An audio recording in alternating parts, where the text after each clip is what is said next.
अस्सलाम वालेकुम नाज़रीन, आपको खुशामदीद कहते हैं। प्रोग्राम में ज़ियाबीतस के साथ कैसे जिएं, डॉक्टर इम्तियाज़ हसन से पूछिए। प्रोग्राम हम आपके लिए जुमेरात को लेके आते हैं और प्रोग्राम में ऐसा होता है कि आप लाइव प्रोग्राम में इंटरेक्ट भी करते हैं, अपने कमेंट्स भेजते हैं और साथ में आप फ़ोन भी कर सकते हैं अगर आप चाहें। और आज के प्रोग्राम में हमेशा की तरह शुरका में शामिल हैं डॉक्टर मोहम्मद इम्तियाज़ हसन। अस्सलाम वालेकुम। वालेकुम सलाम। खैरियत से हैं आप डॉक्टर साहब? तबीयत अच्छी है। और हमारे साथ तशरीफ़ रखती हैं मिस इकरा तारिक, आपको भी खुशामदीद कहते हैं प्रोग्राम में। नाज़रीन, सिलसिला ये है कि आज हम 9 नवंबर पे हैं और हमारा जो नेक्स्ट प्रोग्राम यही इसी सिलसिले का होगा, वो इंशाल्लाह 16 को होगा, जबकि 14 नवंबर को आलमी दिन मनाया जा रहा है ज़ियाबीतस का। और वर्ल्ड डायबिटीज़ डे में इस साल जो हम प्रोग्राम में इस साल जो टॉपिक है, मेन फोकस जो है वो वुमेन एंड डायबिटीज़ है। तो हम डॉक्टर इम्तियाज़ हसन से पूछना चाहेंगे कि एक तो वर्ल्ड डायबिटीज़ डे मनाना हर साल, उसके क्या फ़ायदे हैं, और दूसरा ख़ास तौर पे फोकस जो है वुमेन एंड डायबिटीज़ पे क्यों है। जी डॉक्टर इम्तियाज़ हसन। जो 14 नवंबर का एक दिन है, एक तारीख़ी अहमियत का दिन है, लेकिन इसमें ये नहीं कि इसमें कोई चीज़, कोई ऐसा कोई मार्का हुआ था। इस दिन उसकी बर्थडे है, उस शख्स की बर्थडे है जिसने इंसुलिन को डिस्कवर किया था। अच्छा। तो ये उसको याद रखने के लिए, क्योंकि जो इंसुलिन है एक जान बचाने वाली जो दवा है, मैं दवा तो नहीं कहता, हार्मोन है, जो मौजूद तो था लेकिन उसका इस्तेमाल हमें नहीं पता था। और ये सिर्फ 1922 की बात है कि इससे पहले जो टाइप 1 डायबिटीज़ जिसका इलाज सिर्फ इंसुलिन ही होता है, इसका इलाज नहीं था। और जो अगर किसी बच्चे को, मासूम बच्चे को डायबिटीज़ हो जाती तो कुछ माह के बाद उसको ज़िंदगी से हाथ धोने पड़ते। तो जब ये डिस्कवरी हुई, ये जो मेडिसिन की हिस्ट्री के अंदर एक बहुत बड़ी डिस्कवरी थी, जिसने दुनिया में एक इलाज का बिल्कुल नुक्ता नज़र तब्दील कर दिया। इससे लाखों करोड़ों जो अफराद हैं जो डायबिटीज़ के हैं, उनकी ज़िंदगियां बची इससे जी। और उन्होंने अपनी ज़िंदगी को बेहतर बनाया और अच्छी ज़िंदगी गुजारी जी। तो इसके सिले में उसकी कुछ अरसे बाद उनको नोबेल प्राइज़ दिया गया। बेस्ट इन्वेंटिंग 2 अशख़ास थे, तो उनको नोबेल प्राइज़ के हकदार बनता भी थे, क्योंकि इंसानियत की वो खिदमत की गई और जिससे इंसानों की जान बचना शुरू हुई जी। तो ये उसके सिलसिले में मनाया जाता है। मनाया क्यों जाता है? मनाया इसलिए जाता है कि इस अहद की तजदीद की जाए कि डायबिटीज़ जैसे मर्ज़ से हमने कैसे नबरदाज़मा होना है, इससे कैसे लड़ना है, इसके साथ जीना कैसे है, जो हमारे प्रोग्राम का भी मौजू है, अनवान भी है कि कैसे जिएं। तो इसके साथ जीने का जो सलीका सीखने का दिन है, और इसके बारे में हम इस तहैया करते हैं कि हमने इस सिलसिले में कुछ ना कुछ करना है इस सिलसिले में जी। और इस सिलसिले में आप बहुत सारे सेमिनार्स होते हैं, सिम्पोजिया होते हैं, और उसके साथ वॉक्स होती हैं, टीवी और मीडिया पे मुख्तलिफ प्रोग्राम्स होते हैं। तो इसमें लोगों के अंदर एक अवेयरनेस आती है कि डायबिटीज़ ऐसी एक बीमारी है या कंडीशन है जिससे आप अच्छी ज़िंदगी गुजार भी सकते हैं। ठीक हो गया। जो आखिरी जो आपका उसका जो कंपोनेंट है कि वाई वुमेन, ठीक है, तो मैं कभी सोचता था कि ये इतना डायबिटीज़ वर्ल्ड डायबिटीज़ डे के मुख्तलिफ थीम्स आती हैं, तो ये थीम कभी नहीं आई।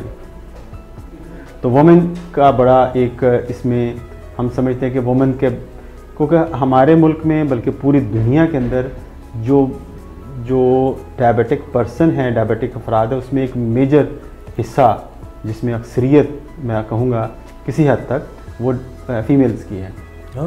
इसकी वजह 2-3 वजूहात हैं। ख़ास तौर पर हम अपने माशरती उसको पस मंज़र को जहन में रखें, क्योंकि ख़वातीन आम तौर पे यहाँ पाकिस्तान में अब शायद अवेयरनेस आती जा रही है, अपनी सेहत के बारे में काफ़ी लापरवाह वाक़या होती हैं।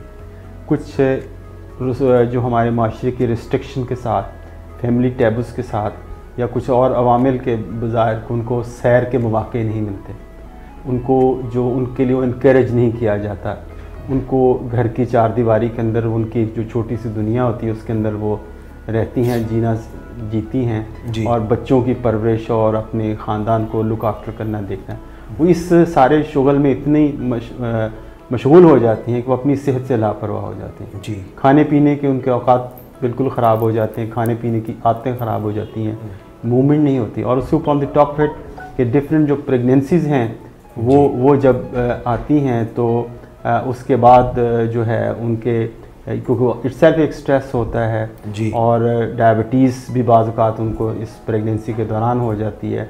फिर उनका वज़न, अक्सरियत आप ख़वातीन को देखें, उनका वज़न मर्दों की निस्बत ज़्यादा देखा गया जी। और इस वज़न की ज़्यादती की वजह से उनके जोड़ों के मसाइल पैदा होते हैं।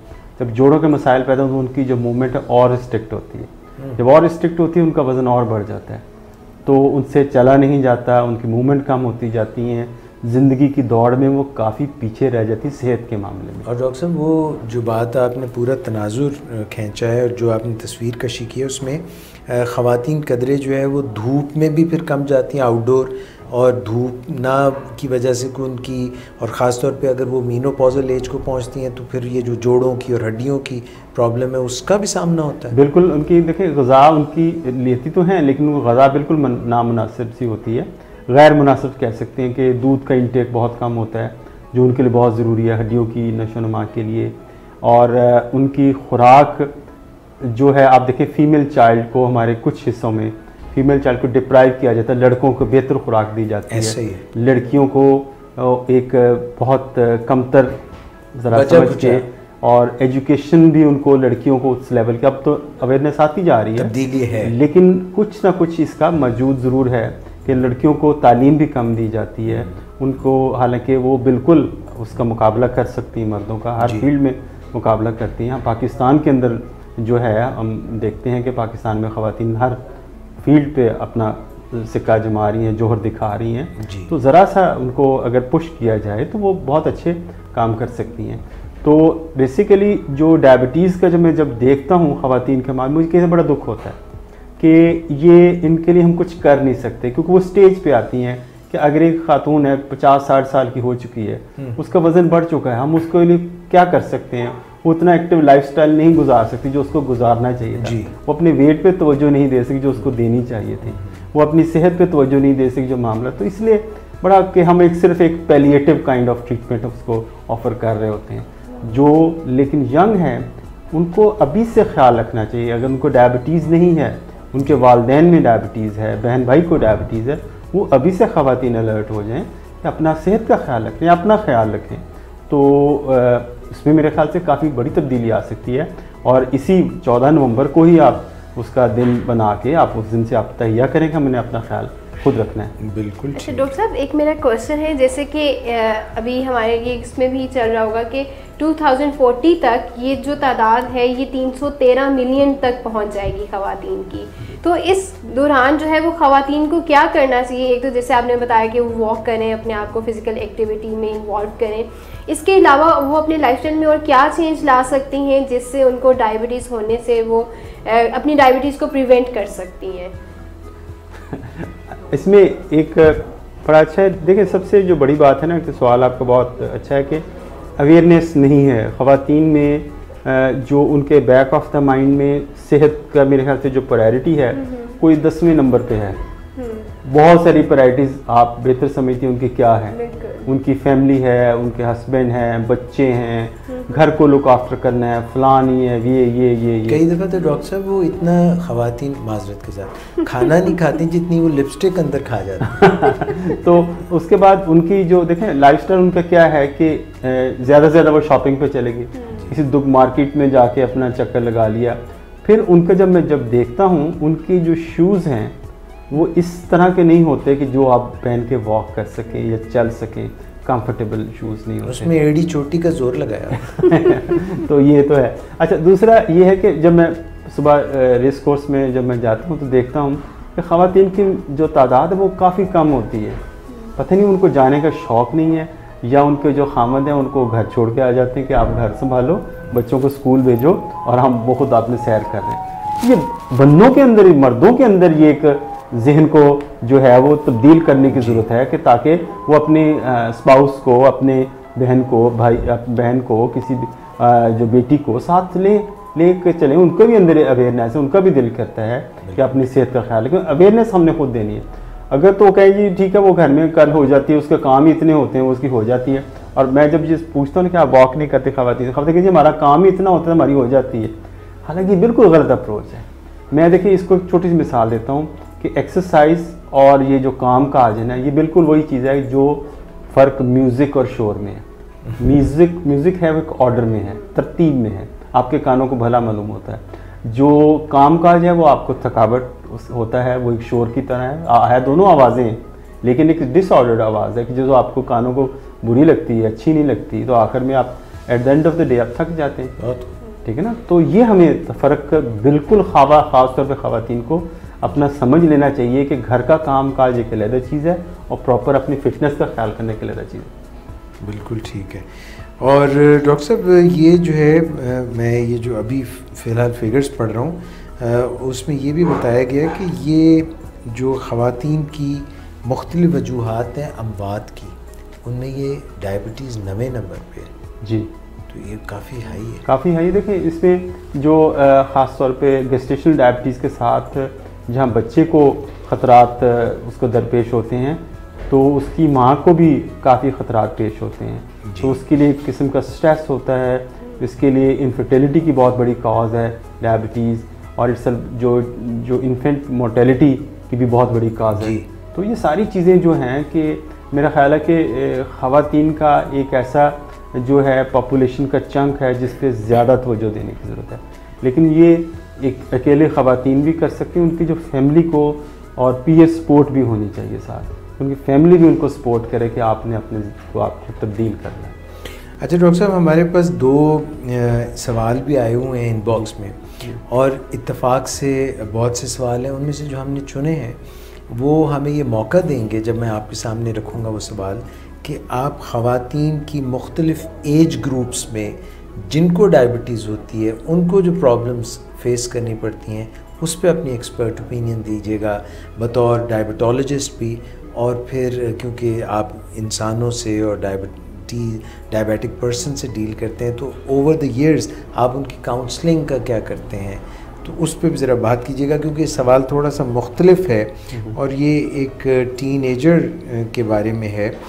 जिन टीनेजर ने 21 साल इनकी उम्र है, टाइप 1 डायबिटिक हैं और कहती हैं कि इंसुलिन पे हैं, और इनके वालिदैन जो हैं इनके लिए रिश्ता तलाश कर रहे हैं, मगर वो बताना नहीं चाह रहे कि इनको डायबिटीज़ है। अच्छा। वो ऐसे रिश्ता करना चाह रहे हैं कि लड़के जो लड़के वाले जो हैं उनको नहीं बताना, छुपाना चाह रहे हैं, and they want to hide.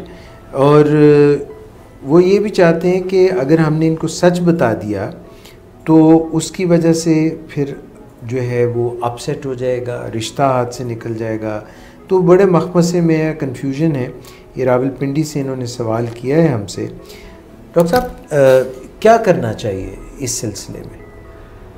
इस सिलसिले में जो ये एक बहुत बड़ा सोशल इशू है, ख़ास तौर पे जब मैं टाइप 1 जो लड़कियों को देखता हूँ और ख़ास तौर पे जो मैरिजेबल एज के अंदर हैं तो उनके बड़े प्रॉब्लम्स होते हैं मैचेस के लिए ना।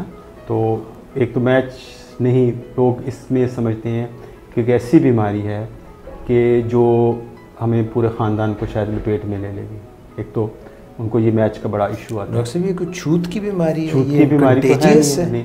और देखिए सबसे आप अप्रोच देखें कि इस तरह है कि अगर डायबिटीज़ लड़की को नहीं है, अगर उसको शादी के बाद हो जाए, ठीक है, शादी के बाद भी तो हो सकती है ना, तो वो समझते हैं कि शादी से पहले डायबिटीज़ का होना एक टैबू है, एक स्टिग्मा है खातून पे। और बहुत सारी लड़कियां जो हैं वो उनको प्रॉपर मैच नहीं मिलते। लेकिन अब एक जो कुछ अवेयरनेस पैदा हो रही है, और अभी पिछले दिनों ये बिल्कुल इसमें मेरे पास एक केस आया, बल्कि ये other side of the table से था कि लड़का डायबिटिक है और लड़की वाले जो हैं उसके पेरेंट्स मुझे मिलने आए कि लड़कियों को क्या प्रॉब्लम्स पेश आ सकते हैं, हम शादी करना चाहते हैं। That's a fair question. That's a very fair question. तो मैंने उनको गाइड किया कि अगर आप एक डायबिटीज़ को अच्छा कंट्रोल करते हैं, चाहे वो लड़का है या लड़की है, अच्छा, ये नॉर्मल पर्सन अच्छा कंट्रोल कर, जैसे एक नॉर्मल जो ख़तरात, जो खदशात, जो प्रॉब्लम्स नॉर्मल आदमी को आ सकते हैं वही डायबिटिक को भी आ सकते हैं। तो फ़र्क सिर्फ ये है कि कुछ एक हमारे, जैसे मैंने बताया कि एजुकेशन की कमी की वजह से लोगों के अंदर अवेयरनेस नहीं है। वो डायबिटीज़ को एक ऐसी मुहलक बीमारी समझते हैं कि जिसको ला इलाज है, और खुदा न खास्ता अगर किसी को हो गई तो उसकी ज़िंदगी ख़त्म है। हालांकि ये बिल्कुल इसके बरक्स है। जैसे अब इनका एक बड़ा सोशल इनका इशू, उन्होंने कहा कि जी अब कि वो बताना नहीं चाह रहे लड़की के पेरेंट्स, सर वो एक उनके अंदर एक एप्रीहेंशन है जी, एक खौफ है। तो ये मेरे ख्याल से ज़्यादा बता सकते किस किस्म के खौफ होते हैं कि हमें कहीं ये रिश्ता उनका निकल ना जाए, हाथ से ना निकल जाए, तो और लड़की पे कोई ऐसा हरफ ना आए उसकी ज़ात पे। तो इसमें हम जो मेरा ख्याल है कि कोई चीज़ छुपानी नहीं चाहिए, और मेरा ख्याल है कि उनको बता देना चाहिए इसमें कि बच्ची को डायबिटीज़ है, मैनेजेबल है, और अगर आपको कोई क्वेश्चंस हैं, ये उनके कंसल्टेंट हैं, ये उनके स्पेशलिस्ट हैं, उनसे डॉक्टर हैं, आप उनसे पूरी बात कर सकते हैं। मैं पूरी जिम्मेदारी से कहता हूँ कि उनको पूरी तरह गाइड किया जाएगा, तो इसमें फ़िक्र की बात नहीं। अगर छुपाएंगे जी तो ये बल्कि एक दरार का बायस बन सकता है। किसी वक्त डिस्क्लोज होगा, ज़ाहिर है कोई बच्ची है इंसुलिन लगा रही है, दिन में 3 से 4 दफ़ा लगाएगी, यंग है तो यंग है, कहाँ छुपा के रखेगी इंसुलिन, कहाँ छुपा के रखेगी, पर्स में रखेगी, घर में रखेगी, कहाँ रखेगी, एक ना एक दिन तो डिस्क्लोज करना पड़ेगा। लेकिन इसमें जो है हस्बैंड एंड वाइफ दोनों के अंदर कॉन्फिडेंस का होना बहुत ज़रूरी है। जो लड़का है वो अपने घर वालों को समझा सकता है, डॉक्टर कन्विंस कर सकता है, कोई क्वेश्चन है, कोई टेक्निकल क्वेश्चन है, वो रेफ़र किया जा सकता है जो स्पेशलिस्ट है उससे रिलेटेड। तो मेरा इनको कंफ्यूज होने की ज़रूरत नहीं है, बिल्कुल आप बता दें, अगर उनका इसमें चीज़ उनको समझ आएगी तो होगा, ये लॉन्ग रन में इनके लिए बहुत अच्छा होगा। अच्छा डॉक्टर साहब, क्योंकि वुमेंस डे के हवाले से बात हो रही है, वर्ल्ड डायबिटिक्स डे के हवाले से बात हो रही है, ठीक है, मगर हमें अवेयरनेस के लिए ये बताइए कि टीन एज या यंग ग्रुप में जो फीमेल हैं, बच्चियां हैं, अगर उनको टाइप 1 डायबिटीज़ है, आप एक ओवरव्यू दें कि उनको अपनी लाइफ, उनको और उनके वालिदैन को उनकी लाइफ कैसे लेके चलनी चाहिए। टाइप 1 जो बच्चे या बच्चियां हैं, ख़ासतौर पर लड़कियों के सिलसिले में, अगर तो उनका पूरा इलाज मुकम्मल तौर पे, टाइप 1 ऐसी है कंडीशन है जिसको आप अच्छे तरीके से इंसुलिन से कंट्रोल करना पड़ता है, आपको पता है, उसमें मल्टी डोज इंजेक्शन MDI जिसको हम कहते हैं जी, वो आपको देने पड़ते हैं। दूसरा कि उनको ख़ास तौर पे साथ साथ उनकी साइकोलॉजिकल जो है वो भी उनकी ग्रूमिंग होनी चाहिए। अच्छा, और जो सबसे इम्पॉर्टेंट है कि हर लड़की को उसका एजुकेशनल लेवल उस लेवल का होना चाहिए जो प्रोफेशनल लेवल का हो। अच्छा, हाँ, लड़की को नहीं आप FSC करा के या FA करा के BA करा के घर बिठा दें, नॉन प्रोफेशनल एजुकेशन, उसको ज़िंदगी में इंडिपेंडेंट करना चाहिए, ये बहुत ज़रूरी है। कल को उसकी ज़िंदगी में गुजारना पड़ती किसी वजह से, किसी भी लड़की को टाइप 1 है या नहीं है, तो लड़की को आप मैक्सिमम जो है वो एजुकेशन दिलाएं और प्रोफेशनल एजुकेशन दें, ताकि कल को अगर खुदा न खास्ता नामुसाइद हालात होते हैं, अगर ज़िंदगी उसको अपने खुद रन करनी पड़ती है तो इंडिपेंडेंटली रन कर सके। तो फाइनेंशियल इंडिपेंडेंस देना ये बहुत ज़रूरी है, और इसके लिए है कि आप उसको एजुकेशन लड़की को मैक्सिमम दें। ठीक हो गया, ठीक है, ताकि वो अपनी ज़िंदगी को रन कर सके। और साइकोलॉजिकल ग्रूमिंग बहुत ज़रूरी है कि इससे कैसे नबरदाज़मा होना है, और इस तरह जो बाकी जो मसाइल हैं वो उस पर वो खुद काबू करते, क्योंकि बाज़ औक़ात ऐसे होता है कि कोई लॉन्ग स्टैंडिंग डिजीज़ है, तो बहुत सारी लड़कियाँ ये प्रॉब्लम, जैसे इस बच्ची का प्रॉब्लम है, वो साइकोलॉजिकल इश्यूज़ का शिकार, डिप्रेशन का शिकार हो जाती है, वो ज़िंदगी के साथ कोप ही नहीं कर सकती। वो कहती मुझे कौन सी बीमारी लगी, मैंने ज़िंदगी में देखा गया है, मुझे ये डायबिटीज़ हो गई है, मैं सारा दिन इंजेक्शन लगाती रहती हूँ, फिर भी मेरी ज़िंदगी में कोई चेंज नहीं, कोई खुशी नहीं है। तो ये एक बहुत बड़ा इशू, इसमें मेरे ख्याल से मिस ज़्यादा बेहतर तरीके से रोशनी डाल सकती है। बिल्कुल, इसमें जैसे भी डॉक्टर साहब ने कहा कि आगे चल के इनको सोशल एंजाइटी भी ज़्यादा जो है वो होना शुरू हो सकती है। फिर इसके अलावा जो है ये लोगों में अगर बैठेंगे तो तब भी इन्हें ये होगा कि अच्छा मैं इनकी तरह सही तरीके से जो है वो अब अपनी लाइफ एंजॉय नहीं कर सकती, और ये इनको लो सेल्फ इस्टीम की तरफ, जो है लो कॉन्फिडेंस की तरफ लेकर जा सकता है। तो इसमें जैसे सर ने कहा कि डॉक्टर साहब ने कहा कि फैमिली का भी एजुकेट होना और पेशेंट का खुद भी एजुकेट होना ये बहुत ज़्यादा ज़रूरी है, और जब तक उन्हें पेशेंट को खुद अवेयरनेस नहीं होगी डायबिटीज़ के हवाले से, या साइकोलॉजिकल अगर उस एस्पेक्ट में नहीं उन्हें पता होगा कि इस डिज़ीज़ को मैंने कैसे आगे लेकर चलना है, तो वो फिर उनकी लाइफ को आगे चल के लॉन्ग रन में उसको इफ़ेक्ट कर सकती है। ठीक हो गया। एक कॉल है डॉक्टर साहब, वो ले लें। अस्सलाम वालेकुम। वालेकुम सलाम, इजाज़त भाई, क्या हाल है आपका? मैं बिल्कुल ठीक ठाक हूँ, आपको खुशामदीद कहते हैं। और फरीफ हुई हैं हमारे साथ जी और रावलपिंडी से कॉल कर रही हैं। फरीफ हुई, आप तो क्लिनिकल साइकोलॉजिस्ट हैं खुद, और डायबिटीज़ के प्रोग्राम में आप बड़े शौक़ से शिरकत करती हैं। डॉक्टर इम्तियाज़ हसन को अब तो आपका नाम भी याद हो गया।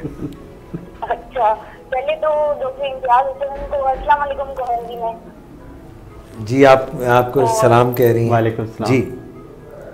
और प्रोग्राम आप लोगों का बहुत ज़बरदस्त है, और ये इतना इंटरेस्टिंग है कि हालांकि मेरा डायबिटीज़ से अल्लाह का शुक्र है दूर दूर तक वास्ता नहीं है, लेकिन मैं प्रोग्राम मिस नहीं करती है। तो डायबिटीज़ से वास्ता होना कोई ज़रा ख़तरनाक बात होती है, यही तो डॉक्टर साहब बता रहे हैं कि हम मुआशरे में, देखिए बात सुने, ब्लड प्रेशर की किसी को प्रॉब्लम हो जाती है, कभी फरी जो है कोई मैरिड होते हैं तो उनको जेस्टेशन में यानी कि जचकी में प्रॉब्लम्स आ जाती हैं। इंसान जो है वो बीमार भी तो हो ही जाता है ना, ऊपर नीचे हो जाता है, तो हम डायबिटीज से क्यों इतना भागते हैं? बात यह कि कोई भी बीमारी हो उससे बचने की कोशिश तो इंसान को करनी चाहिए ना। गुड। अब जैसे आप लोग डे 1 से हमें इसके वो प्रिवेंटिव मेजर्स बता रहे हैं कि किस तरह से हम डायबिटीज को अवॉइड कर सकते हैं, वो भी आप लोगों ने कई दफा बताया हमें। जी जी जी। तो और अगर डायबिटीज हो जाए तो फिर उसको कैसे मैनेज करना है, वो आप और डॉक्टर इम्तियाज बहुत अच्छे तरीके से हमेशा एक्सप्लेन करते हैं। जी। तो आज असल में आप लोग अभी जो बात कर रहे थे ना, वो मेरी फील्ड से रिलेटेड थी, तो मैं रेजिस्ट नहीं कर सकती। जी जी, आप बताइए बताइए आप। जी जी बोलिए। बात कर रहे थे ना, वो जो अभी आप बात कर रहे थे कि वो डॉक्टर इम्तियाज जो बता रहे थे, उनके पास एक पेशेंट के पेरेंट्स आए, जो पेशेंट के पेरेंट्स नहीं, एक लड़की के पेरेंट्स आए जो किसी लड़के के बारे में पूछ रहे थे कि अगर डायबिटीज है तो फ्यूचर कैसा होगा उसका। Right right. एक तो ये बात हुई, दूसरा वो जो एक हाइड करना चाह रहे हैं एक लड़की के पेरेंट्स लड़के वालों से कि ये ना बताया जाए उनको कि लड़की को डायबिटीज है। जी ऐसे ही है। तो इस बारे में मैं अपना इनपुट एज अ साइकोलॉजिस्ट देना चाह रही थी कि देखिए, अगर आप किसी भी रिलेशनशिप की फाउंडेशन में अगर झूठ पे रखेंगे तो आगे उसका आप कैसे एक्सपेक्ट कर सकते हैं कि उसके रिजल्ट अच्छे होंगे। करेक्ट।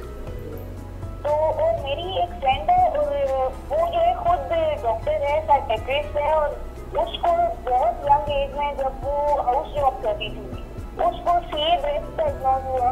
ओके। उसने ट्रीट भी करवाया। ओके। तो उसके बाद वो लड़की अब जब से कोई प्रपोजल आता है उसके लिए तो वो उनको फैक्ट्स बता देते हैं पहले से कि हमने ट्रीटमेंट कराया हुआ है। वाह। ये है कि one should be bold enough कि अपना प्रॉब्लम जो है आप पहले से लोगों को बता दो, अपनी जो भी हेल्थ कंडीशन है उनके बारे में। बिल्कुल ठीक है, बिल्कुल ठीक है। तो ये मैं अपना इनपुट देना चाह रही थी, इसलिए मैंने कॉल किया। और आप लोगों को best wishes for celebration of ये जो वर्ल्ड डायबिटीज डे आ रहा है। थैंक यू, जज़ाकल्लाह, वेलकम, बहुत मेहरबानी। थैंक यू फॉर कॉलिंग फरी। इन्हें बड़ा अच्छा इनका शुक्रिया कि एक लॉयल लिसनर हैं जी, और रेगुलर लिसनर हैं, बात तो और से सुनते हैं, कमेंट्स में देखता रहता हूँ जी। इसमें इनका पॉइंट बड़ा अच्छा है कि किसी रिलेशनशिप की जो फाउंडेशन में अगर आप झूठ बोलते हैं जी, तो उस रिलेशनशिप की जो नापायदारी में कोई शक नहीं, ठीक, कि वो इतना पायदार रिलेशनशिप नहीं हो सकता। तो इसलिए one should be bold enough, बता देना चाहिए। देखिए, जो अगर आपकी खामी और खूबियों के साथ आपको एक्सेप्ट कर रहा है तो यही तो रिलेशनशिप है। अगर आपकी खामियां ही खूबियां ही देख के करना है तो फिर इंसान में तो परफेक्शन नहीं है। राइट, ठीक है ना। तो इस नुक्ता नज़र से देखना चाहिए, हम बता देना चाहिए, और जिसको पता होगा, जो चीज़ को समझता होगा, वो रिलेशनशिप बड़ा स्ट्रांग होगा, क्योंकि उसको एंटिसिपेट कर रहा होगा कि ये मुझे ये क्योंकि देखिए चैलेंजिंग है ये रिलेशनशिप, ऑब्वियसली ये चैलेंजिंग है जी। तो लेकिन मेरा ख्याल है कि थोड़ी सी हस्बैंड एंड वाइफ की भी काउंसलिंग के साथ ये चैलेंजेस बहुत आसान हो सकते हैं। ट्रू। डॉक्टर साहब, मुझे अब क्योंकि इन्होंने जिक्र कर दिया तो मुझे एकदम याद आ गया कि मेरे कज़न की शादी हो रही थी, और क्योंकि मैं डॉक्टर था तो मेरे पास आया और कहने लगा कि मेरी जो वाइफ है टू बी, उनको जो है थायराइड का कोई प्रॉब्लम था और उनका इलाज हुआ और अब उनको हाइपोथायरॉयडिज्म हो गया, जिसके लिए वो थायरॉक्सिन लेती हैं। और should I go head and marry her? तो मैंने कहा कि अगर सारे टेस्ट उनके क्लियर हैं, वेल मेंटेन्ड हैं, लेवल्स उनके ठीक हैं, सिम्टम्स ठीक हैं, तो इट्स ओके। इसी तरह से ये जो बात डॉक्टर साहब आप आज हम जो बात कर रहे हैं, एक बात और मैं आपसे करना चाहूँगा, वो ये है कि कुछ लोग कहते हैं कि जानते बूझते हुए तो नहीं ना हम कर सकते।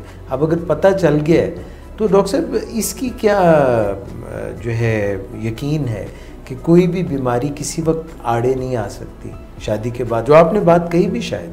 हाँ जी, देखिए क्या गारंटी है कि उस बच्चे या उस इवन अगर लड़का है अगर वो ऑब्जेक्शन कर रहा है उसको हो सकती है, तो क्या लड़की उसको छोड़ के चली जाए कि उसको डायबिटीज़ हो गई है? ठीक है, अगर वो वाइफ है, उसके अगर बच्चे हैं आगे जी, और बच्चों को अब उसको लड़की को डायबिटीज़ होगी वाइफ को, तो वाइफ वो उसको छोड़ दे फिर, तो ये तो एक बिल्कुल इलॉजिकल है। ये एक स्ट्रॉन्ग पॉइंट है।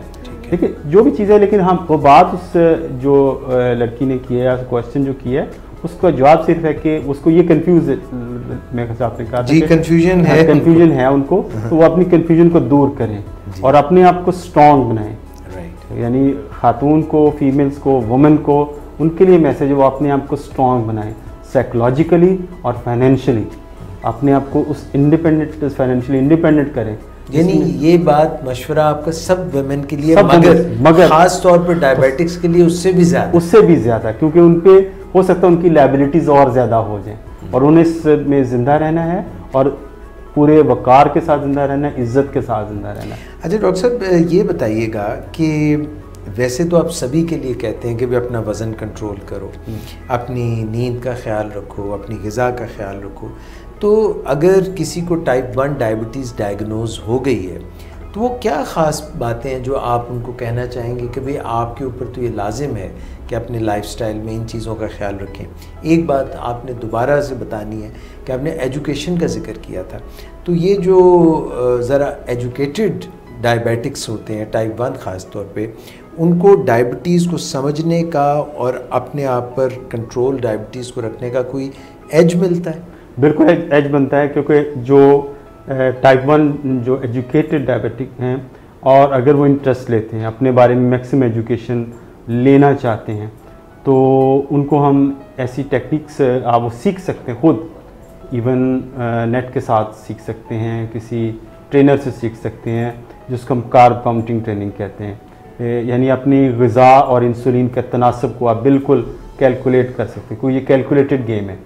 क्योंकि अगर आपके पास फॉर एग्जांपल खाना खाने लगे, आपके पास चावलों की एक प्लेट है या बर्गर खाने लगे या कोई और चीज़ खाने लगे, तो आपको एग्जैक्टली पता होगा कि मुझे इस खाने के लिए इतने नंबर ऑफ यूनिट्स इंसुलिन के चाहिए होंगे। ओके, तो आप उस अपनी डोज को कैलकुलेट कर सकते हैं, अपनी डोज को मैनेज कर सकते हैं, अपनी डायबिटीज़ को बेहतर कंट्रोल कर सकते हैं। ठीक है, तो इस तरह उनकी ज़िंदगी में बहुत बेहतरी आ सकती है और अपने लिए। लेकिन वो जो ख़ास तौर पे जैसे आपने कहा कि उनके लिए क्या उनको करना चाहिए, लेकिन मुझे थोड़ा सा इसमें मेरे इख्तलाफ भी है, उसमें लोग बात कहते भी है कि जी, मैं कहता हूँ कि देखिए हमने जो अपनी नेचर को चेंज कर लिया है, हमारा लिविंग स्टाइल बिल्कुल चेंज हो गया चंद सालों के अंदर अंदर। मुझे अच्छी तरह याद है जब मैं छोटा होता था, आप भी छोटे होते होंगे ज़ाहिर थे, तो हम रात को जब टीवी पे एक टीवी चैनल होता था, खबरनामा लगता था, आप खबरें सुन के 9:30 बजे सो जाते थे। तो और हम सुबह उठ के जाना, पार्क में जाना, कहीं अपने स्कूल की तैयारी करना, ये सारी चीज़ें मामूलात में। मैं तो स्कूल बस पकड़ता था, वो कम से कम मुझे 2 किलोमीटर चलना पड़ता। चल के देखिए ये कितना अच्छा स्टाइल था। ठीक है, आज कल क्या है कि जो यंग जनरेशन है 3 बजे 2 बजे से पहले सोती नहीं है। पता नहीं वो कैसे स्कूल कॉलेजेस के टाइमिंग भी ऐसे हो गई, वो जितने बजे मर्जी चले जाओ जी हैं कोई तो और जिस वक्त मर्जी चले जाओ और जो मर्जी करते जाओ। और ख़ास तौर पे जो बिल्कुल फारिग हैं, आप जो तैयारी कर रहे हैं किसी और चीज़ की, वो 10-11 बजे तो उनका दिन शुरू होता है, जिसको कहते हैं दिन शुरू होके मोबाइल पे और लैपटॉप पे ख़त्म होता है और कोई फिज़िकल एक्टिविटी नहीं है। क्योंकि आप ये देखेंगे जब आप नेचर को चेंज करते हैं, देखें ना, अगर हमें जो हमारा जो अल्लाह ताला ने जो सिस्टम हमें दिया है, जो नींद का जो सिस्टम है वो हमें रिवाइव करती है नींद आपको पूरी तरह दोबारा ओवरऑल कर देती रात के अंदर। ट्रू। अगर हम जागना शुरू कर देते हैं, ये होता ये है जब जागना शुरू कर देते हैं तो बॉडी हम समझता है ये इमरजेंसी इस बंदे को आ गई है जी, इस पे कोई नागहानी आफत आ गई है जिसकी वजह से ये जाग रहा है जी। जब जाग रहा है तो वो जो नागहानी आफत वाले हार्मोन्स हैं, एड्रेनलिन्स हैं, स्टीरॉइड्स, कॉर्टिसोल्स हैं, वो लेवल हाई हो जाते हैं। Right. ये वो हार्मोन शुगर लेवल बढ़ाते हैं। राइट। ठीक है, अब आपका ब्लड प्रेशर बढ़ सकता है। तो इसीलिए हमने अपने लाइफ, और रात को फिर आप जागते भी हैं और साथ तो कुछ खाना पीना भी चल रहा होता है साथ। तो डॉक्टर साहब ये आसान हो गया ना, एक फ़ोन करो पिज्ज़ा आ जाता हाँ, है, आपके वो बर्गर्स आ जाते हैं घर। और जो फ़ोन कंपनी है वो आपको ओवर नाइट कॉल्स के लिए आपको कंसेशन देती है, पैकेजेस देते हैं। और बाकी लोग भी जी इतने बजे के बाद आपकी वो फलाने पिज़्ज़े की नहीं, डील तो आप ये कह रहे हैं कि ये जो पिज्ज़ा रात को खाना और बर्गर्स खाना या रात भर जागना, ये शुगर डायबिटीज़ के प्रमोट कर रहा है, ये बिल्कुल प्रमोट कर रहा है। बिल्कुल हम ये कल्चर हमें डायबिटीज़ की जो हमारे उस कल्चर के अंदर ये डेवलप कर रहा है, हम रोकने की कोशिश नहीं कर रहे, हम इनवाइट कर रहे हैं डायबिटीज़ को। हम तो अब देखें, अब फिर प्रॉब्लम क्या है, अगर एक बंदे को 50-60 साल की उम्र में शुगर होती है, डायबिटीज़ होती है, तो उसने अपनी ज़िंदगी एक हिस्सा स्ट्रगल में गुजार लिया। ये वो लोग जो स्ट्रगल करने जा रहे हैं, जिनके अभी ज़िंदगी को देखना है और ज़िंदगी से नबर्द आज़मा होना है जी। अभी वो इस चुंगल में भी आ रहे हैं, अब इसके साथ ज़िंदगी गुजारनी जो थोड़ी सी चैलेंजिंग है। लेकिन क्या ये अच्छी बात है? नहीं। तो हमें इस चीज़ को ख़त्म करना है। क्या करें यंगस्टर्स जिनके स्कूल भी हैं, कॉलेजेस भी हैं, पढ़ाई के भी चैलेंजेस हैं, स्क्रीन टाइम भी है, स्क्रीन पे भी बहुत, सोशल मीडिया पे भी, व्हाट डू दे डू? देखिए पता क्या है, हमें कुछ थोड़ा सा ना एक अवेयरनेस दे दें जब आपके पास चॉइस हो। लेकिन अगर किसी को पता ही नहीं कि मैं ये ठीक बात है या गलत बात है, देखिए आप अच्छाई और बुराई को बता तो देना, पता तो चले ना कि ये ठीक चीज़ नहीं है। बहुत सारे लोग इसको कहते हैं जैसे नॉर्मल ज़िंदगी ऐसी ही होती है, वो इसी तरह गुजारने में। देखिए दुनिया के अंदर आप अगर आप लंदन हीथ्रो एयरपोर्ट है वो 11 बजे बंद कर देते हैं ताकि इर्द गिर्द लोगों की नींद डिस्टर्ब ना हो, और सुबह खुलता है। जहाज़ तैयारी नहीं उतरते तो रात को तैयारी नहीं उतरते। लेकिन होता ये है कि हमारे मुल्क में तो 3 बजे 4 बजे फ्लाइटें आ रही होती हैं, सारे लोग जा रहे, जिसने 3 बजे 4 बजे तो वो सारी रात जागेगा। तो हमारे मुल्क में तो उलट है। तो हमने खुद अगर अपने आप पे कुछ थोड़ी सी रिस्ट्रिक्शन लगाएं, खासतौर पे ये तो बता दें कि इतनी देर तक जागना, इतनी देर तक लेट खाना खाना, ये खाना ये नुकसानदेह हो सकता है। ठीक है। अगर पता होगा तो शायद हमें ज़िंदगी में कभी एक सिलेक्शन करनी पड़ जाए कि मैं हेल्दी लाइफस्टाइल क्या है। डॉक्टर साहब, ये जो यंगस्टर्स हैं, टीनेजर्स हैं, ये उससे छोटी उम्र के, 2-4 बातें क्या करें लाइफस्टाइल में जिससे ये 1 2 3 4? देखिए सबसे पहले कि वो अपना जो है ना जो मोबिलिटी टाइम है उसको इंक्रीज करें। Okay. At least they should spend at least half an hour in physical activity. उनको आधा घंटा कम से कम किसी स्टर्नस फिजिकल एक्टिविटी के अंदर बच सकना। ठीक है। अच्छा, इसी में डॉक्टर साहब एक सवाल, जो लोग कहते हैं कि अच्छा हम जिम कर लें, हैवी एक्सरसाइज, क्या वो बेहतर होती हैं? यंग बंदा है जिसको कुछ नहीं वो कर सकता है, नो प्रॉब्लम। अच्छा, दूसरा जो चीज़ है कि अपना खाना पीना की टाइमिंग मुकर्रर कर लें। ओके। कि मैंने वक्त पे। तीसरा कि रात को थोड़ा सा जल्दी सो जाएं। ओके। और सुबह जल्दी उठ जाएं। ठीक है, ये 3 चीज़ें हैं वो कर लें तो उनकी मेरी ज़िंदगी के अंदर एक इनकलाब आ सकता है। ठीक हो गया। डॉक्टर साहब, हम आगे थोड़ा सा बढ़ते हैं। एक और सवाल है, पहले हम टीनेजर्स की बात कर रहे थे, टाइप 1 की बात कर रहे थे, यंग बच्चियों की बात कर रहे थे, रिश्ते की बात कर रहे थे, मैरिज की बात कर रहे थे। अब यहाँ पे सिलसिला थोड़ा बदल गया है और ये बात हो रही है एक ऐसी खातून की जिनकी शादी हो चुकी है। अच्छा। अब सुनिए, मुझे गुज़श्ता साल ज़माने हमल में शुगर हुई और इंसुलिन पर इलाज हुआ। बच्ची की पैदाइश के बाद शुगर ख़त्म हो गई। मेरे घर वालों ने मुझे खूब देसी घी की पंजीरियाँ खिलाईं। अब मेरा वज़न बढ़ गया है, कहीं मुझे शुगर तो नहीं हो जाएगी? प्लीज़ गाइड करें। ये गज़ाला अनवर है जेहलम से। ये बड़ा इम्पॉर्टेंट क्वेश्चन है, ख़ास तौर पे जो प्रेगनेंसी को और उसके बाद की जो ज़िंदगी को, परप्यूरियम को एक हमारे माशरे में एक बहुत बड़ी समझी जाती कि खुदा ना फीमेल को बहुत बड़े क्राइसिस से गुजर के आई है।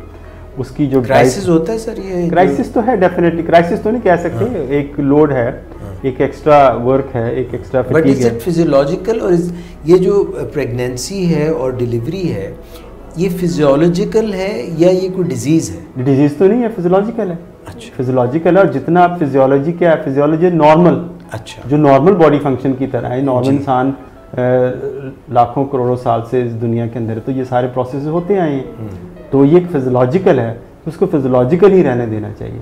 अच्छा, अब ये है कि उसके बाद बहुत सारे आपने देखा माशरे के अंदर, शहर में शायद कुछ कम हो, तो ख़वातीन को वो दी जाती है हाई फैट डाइट, ये देसी घी बनाओ, दूध में देसी घी के 2-3 चम्मच डाल के दो इसको, और 2-3 किलो दूध, 2-3 लीटर दूध पिलाया जाए इसको। सर उससे कोई डिलीवरी आसान हो जाती है? डिलीवरी तो आसान तो नहीं, वेट काफ़ी, शुगर आसान हो जाती है, उससे तो होने का चांसेस बढ़ जाते हैं।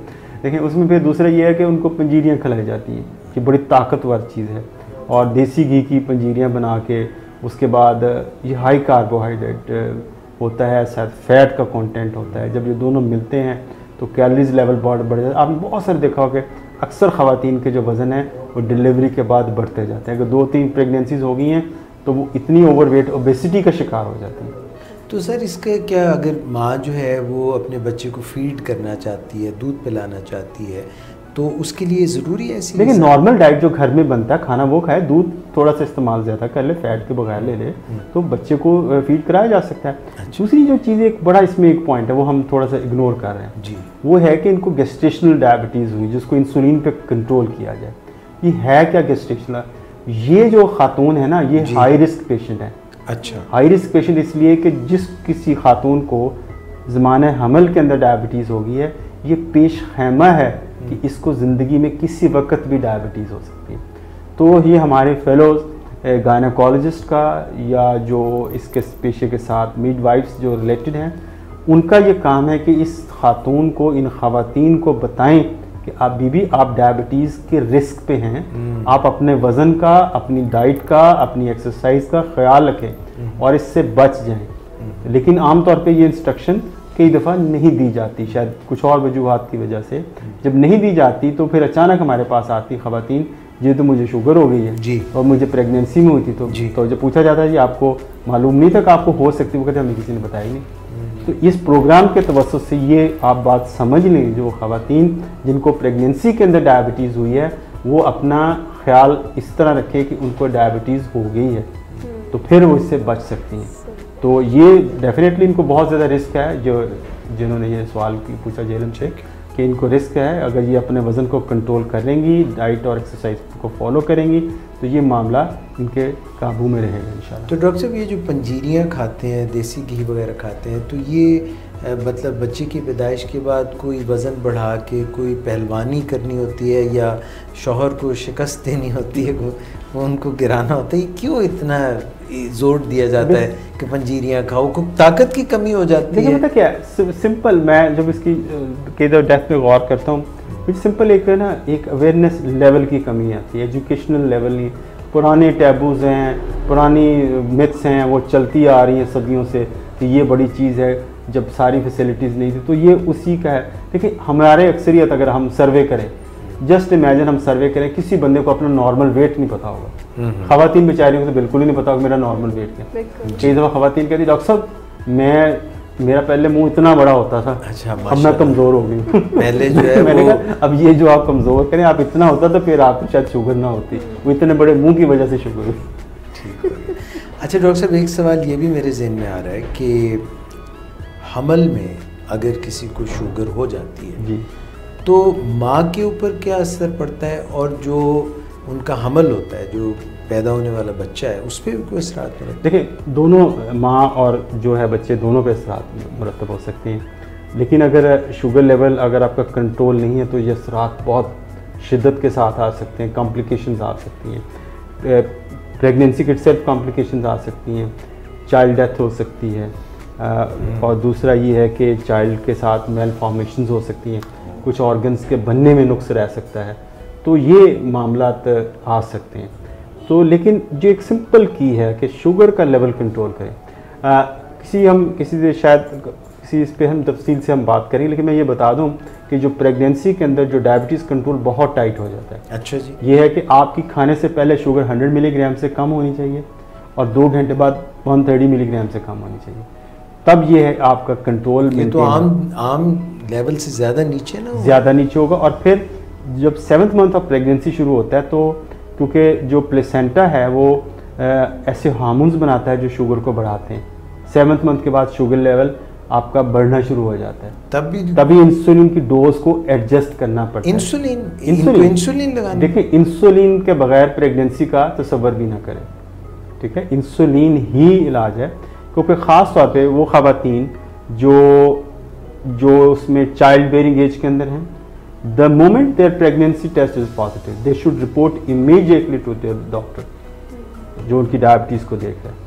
उनको फौरी तौर पे डॉक्टर के पास जाएं, क्योंकि बहुत सारी दवाइयाँ उनकी बंद करनी पड़ेंगी, सिर्फ इंसुलिन पे और या कुछ जो भी गोली दी जाती है। इंसुलिन के कोई साइड इफेक्ट नहीं है? इंसुलिन तो एक बिल्कुल जान बचाने वाली दवा जैसे हमने बात की है, तो इंसुलिन का कोई ना बच्चे पे कोई मुज़र असरात हैं ना माँ पे कोई मुज़र असरात हैं, तो यही एक अच्छा टूल है। कुछ लोग ग्लाइब्राइड को यूज़ किया है कुछ स्टडीज़ के अंदर। मेरा ख्याल है कि हमें एक अच्छी चीज़ अगर अवेलेबल है तो उसमें डॉक्टर साहब आप A1C पे बड़ा जोर देते हैं, अगर हमल के दौरान शुगर को कंट्रोल रखना है तो वो A1C आप क्या चाहेंगे कि हो? कैसे कुछ A1C ऐसे कि 6.5 से नीचे रखें। अच्छा। बहुत टाइट रखें, 6 पे रखें। जितना टाइट इसको कंट्रोल हम करेंगे उतना ही हमारा जो है ना वो बेबी के नॉर्मल होने के चांसेस बढ़ते जाएंगे। और दूसरा ये है कि डिलीवरी नॉर्मल होगी।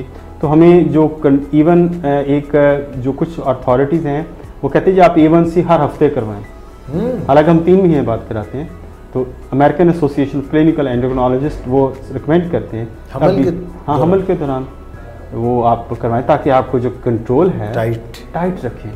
और दूसरी बात है कि हर खातून जिसको डायबिटीज़ नहीं है जी, लेकिन उसकी अम्मी को या अब्बू को डायबिटीज़ है, अगर वो प्रेग्नेंट होती हैं तो उनका ग्लूकोज टॉलरेंस टेस्ट होना चाहिए जब प्रेगनेंसी के दौरान। अच्छा।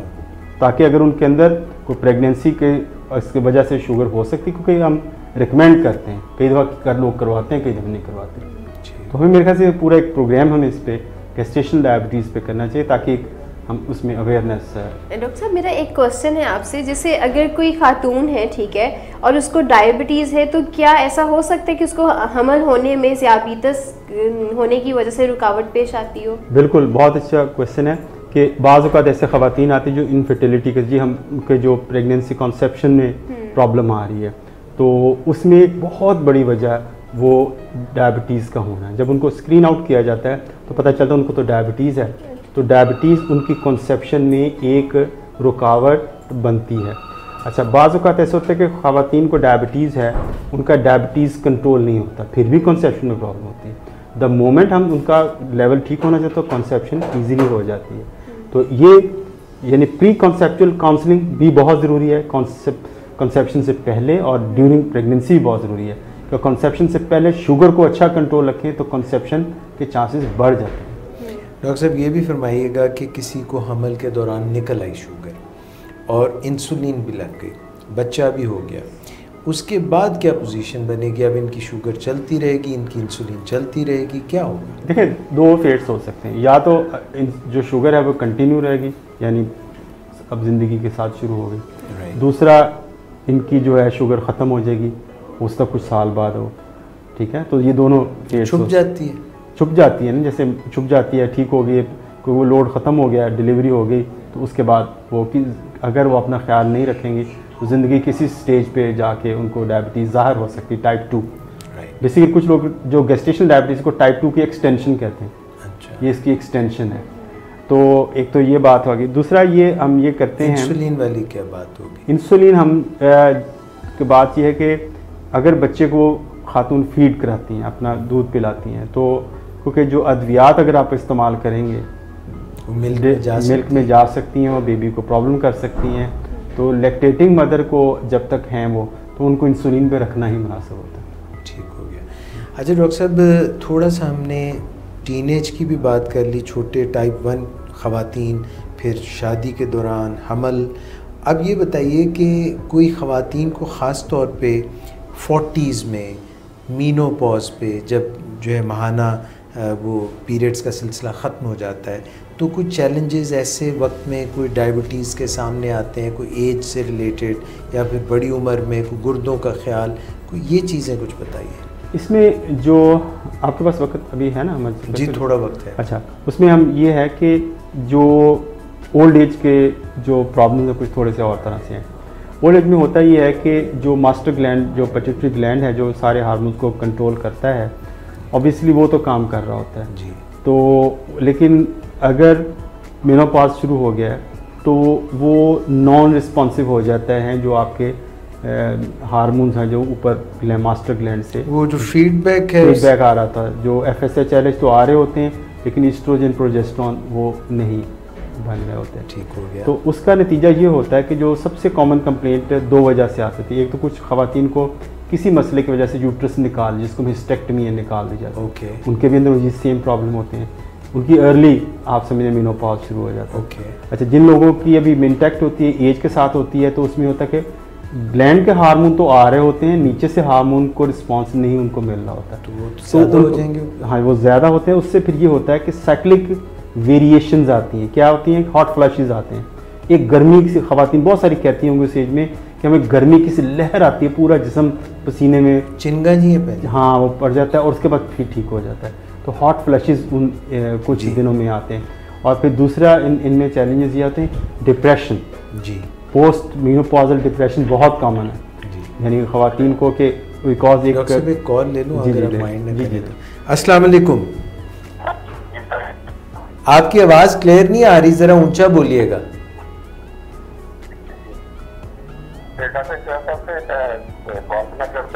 जी जी डॉक्टर साहब बिल्कुल मौजूद है, अपना नाम बताइएगा।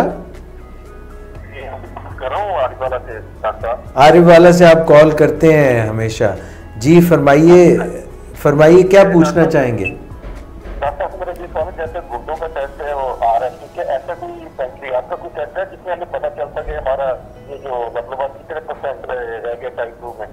ठीक, ये मैं डॉक्टर साहब से पूछ लेता हूँ, पर आपने हमारा आज का प्रोग्राम देख रहे हैं आप? जी जी बिल्कुल देख रहा हूँ, तभी तो आती है। वो जो आपके इर्द गिर्द में खवातीन है उनको आप ये अवेयरनेस सारी देंगे? इंशाल्लाह बेहतर क्यों नहीं दूंगा, क्योंकि मैं तो डॉक्टर साहब इसलिए कह रहा हूँ आप हमें भी ऐड करें कि अपने टीम में शामिल कर ताकि हम भी ये तहकीक को बीट करें ये 14 नवंबर में जो आ रहा है। मुझे आपकी आधी बात समझ आई है, बस ये समझ आई कि 14 नवंबर को हम कुछ कर दें। बहुत मेहरबानी, थैंक यू, आपका शुक्रिया। डॉक्टर साहब सॉरी मैंने आपकी बात काटी थी, पहले आप अपनी बात मुकम्मल कर लें। अच्छा, उसमें जो दूसरा चैलेंज होता है कि पोस्ट मेनोपॉजल डिप्रेशन, क्योंकि एक कैपेसिटी, एक कैपेबिलिटी जो खातून की वो छिन जाती है, तो उसकी वजह से उनको एक डिप्रेशन होता है कि एक जो चाइल्ड बेयरिंग एज से निकल के उस एज में चलेंगे जहाँ पे एक बुढ़ापा का एलिमेंट शुरू हो गया। ये एक बहुत बड़ा सेटबैक होता है माइंड को, जिसको बाज़ ख़वातीन डिप्रेशन के साथ एसोसिएट। देखें, एक हॉट फ्लैशेस हो रहे हैं, थोड़ा सा डिप्रेशन भी आ गया है। तीसरा जो हार्मोन्स होते हैं, जो फीमेल हार्मोन्स होते हैं, वो बोन पे एक पॉजिटिव इफेक्ट दे रहे होते हैं। तो यानी बोन की जो टूट फूट होती है वो बेहतर, वो टूट फूट कम होती है, बनती अच्छी से बनती है। तो जो ही वो हार्मोन का कंट्रोल ख़त्म होता है तो हड्डियों के अंदर टूट फूट ज़्यादा हो जाती है, बुरबुरापन ज़्यादा, ऑस्टियोप्रोसिस ज़्यादा हो जाती है। तो उससे ये होता है कि उनकी हड्डियों के फ्रैक्चर्स होने के चांसेस बढ़ जाते हैं। तो ये जब तीनों चीज़ें मिलती हैं तो उससे ये क्या होता है कि उनकी मोबिलिटी कम होती है, चलते हुए पेन होती है, उनको जो है दूध का इस्तेमाल, वैसे मुझे नहीं पता ख़वातीन क्यों कम करती हैं, कम ही होता है, चाहे जितनी मर्जी पिला दें। ये अजीब सी बात है, हालांकि दूध सर दूध पीने से तो रंग गोरा हो जाता है, ऐसा होता है। ये ज़्यादा प्रमोट किया जाता फिर अच्छा, तो ये जो 3-4 चैलेंजेस हैं ना, ये हमें खवातीन जो थोड़ी सी मिडिल एज या मेनोपॉजल एज के से हमें अक्सर प्रॉब्लम आते हैं। और यही वो एज होती है जहाँ पे डायबिटीज़ होने का ख़तरा होता है, और यही वो एज होती है जिस पे ब्लड प्रेशर भी होता है, यही वो एज होती है जिस पे हार्ट डिजीज़ भी हो सकती है। तो ये सारे मामला मिल जो ऑस्टियोआर्थराइटिस भी चल रहा होता है, हड्डियाँ भी कमज़ोर हो रही होती हैं, तो एक हमें वो तो इससे बच सकती हैं खवातीन? बिल्कुल बच सकती हैं। इसमें सारी चीज़ें हैं कि मेनोपॉजल की जो सिम्टम है, हॉट फ्लैशेस को रोका जा सकता है। दूसरा कि अपना दूध का इंटेक अच्छा करें। ऐसी अद्वियात मौजूद हैं जो आपकी हड्डियों को भुरभुरेपन को रोकती हैं, वो अद्वियात ली जा सकती हैं। विटामिन डी का इस्तेमाल किया जा सकता है। लेकिन ये सारी चीज़ें आप देखें, जब तक अवेयरनेस नहीं है, पता ही नहीं है कि हम ये कैसे है, तो हमें इसका ख्याल भी हम कैसे रखें, हमें रास्ते का ही नहीं पता, हम भटके हुए हैं। तो अगर हमें रास्ता मिल जाए, दिखा दिया जाए, तो कभी ना कभी उस रास्ते पे तो चल पड़ेंगे। डॉक्टर साहब आखिरी सवाल आज का मेरी तरफ से, आपने पूछना है तो पूछ लीजिएगा। डॉक्टर साहब, हम बात कर रहे हैं वर्ल्ड डायबिटीज़ डे के हवाले से, 14 नवंबर को है, और ये सारा फोकस है women's diabetes, women and diabetes, ख़वातीन और ज़ियाबीतस। डॉक्टर साहब, आपने ज़िक्र कर दिया छोटी उम्र की बच्चियाँ, छोटी नौज़ायदा से लेके आगे टीनेजर लड़कियाँ, आपने मैरिज की बात कर दी, हमल की बात कर दी, उसके बाद मीनोपॉज की बात कर दी।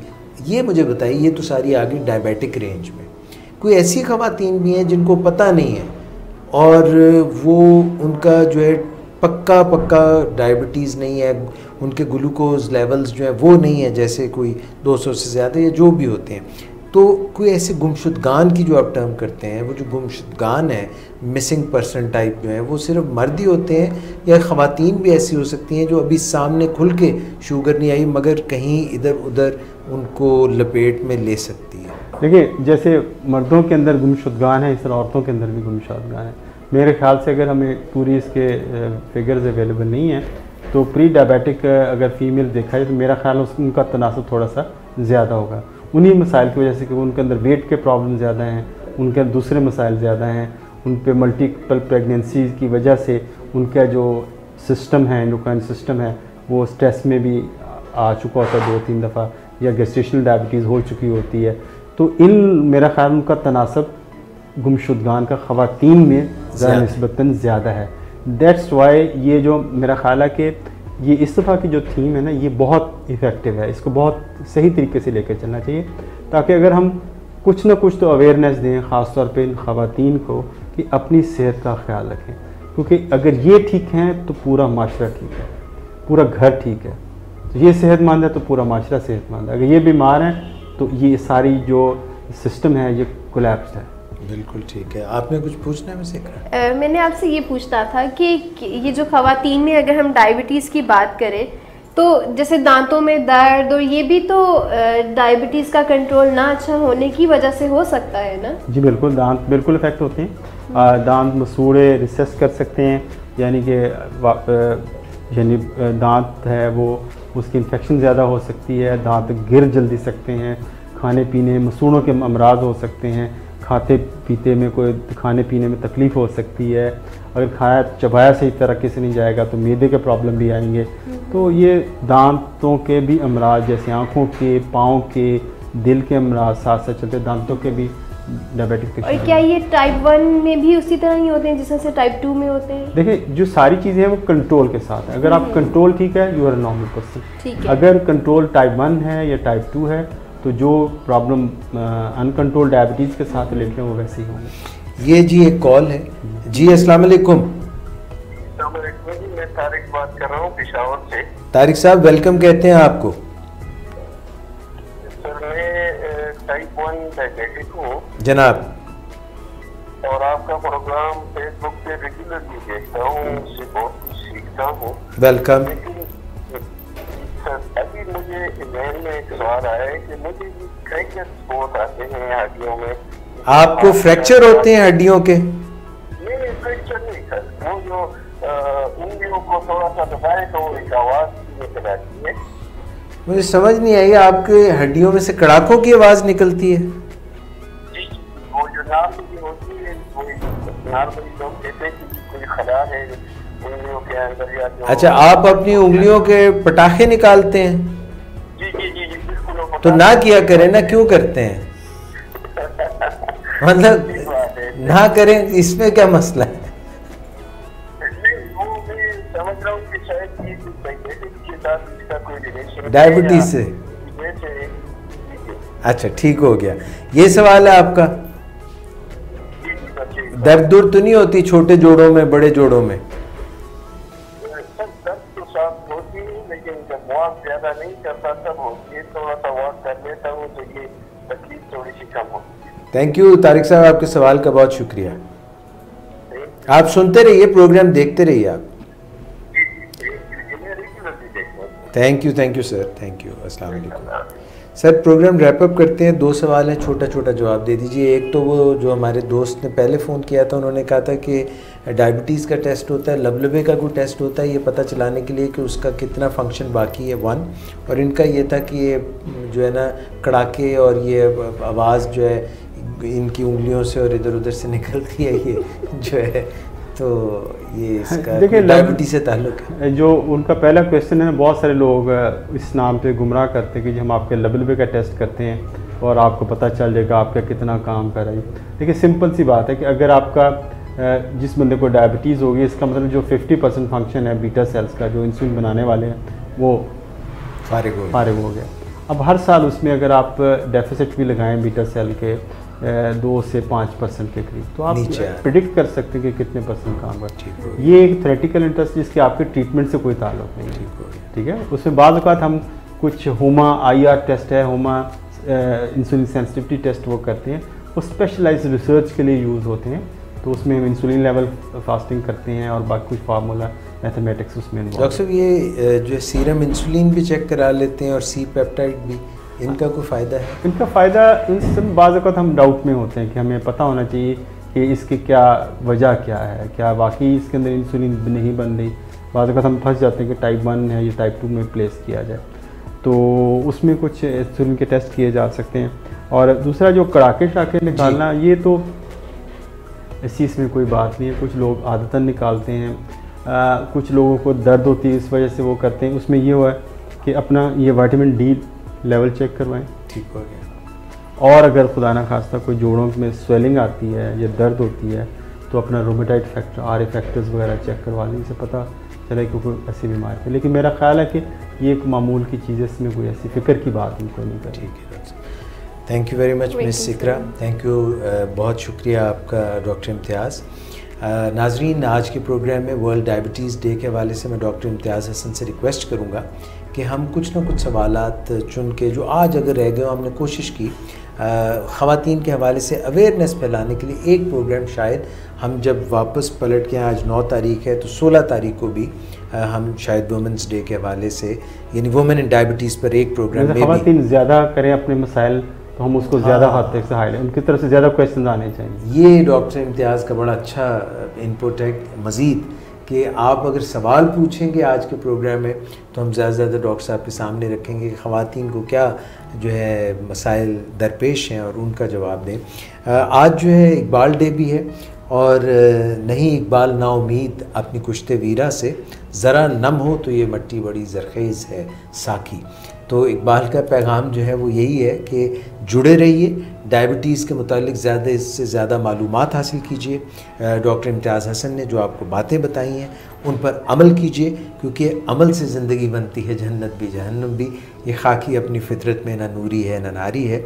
तो ये अगर आप चीज़ों को मद्देनज़र रखेंगे तो इंशाल्लाह डायबिटीज़ से भी बचेंगे। डायबिटीज़ हो भी जाएगी तो बेहतरीन ज़िंदगी गुजारेंगे। छुपने की ज़रूरत नहीं है, कारपेट के नीचे छुपाने की ज़रूरत नहीं है। बोल्डली सामने आए, अपनी ज़िंदगी को बेहतरीन बनाएं। ज़ियाबीत के बावजूद भी आप बेहतरीन ज़िंदगी गुजार सकते हैं। डॉक्टर मोहम्मद इम्तियाज़ हसन को, मिस इकरा तारिक को, डॉक्टर एजाज़ कुरैशी को आज के प्रोग्राम से इजाज़त दीजिए। अपना बहुत ख्याल रखिएगा। अल्लाह हाफ़िज़।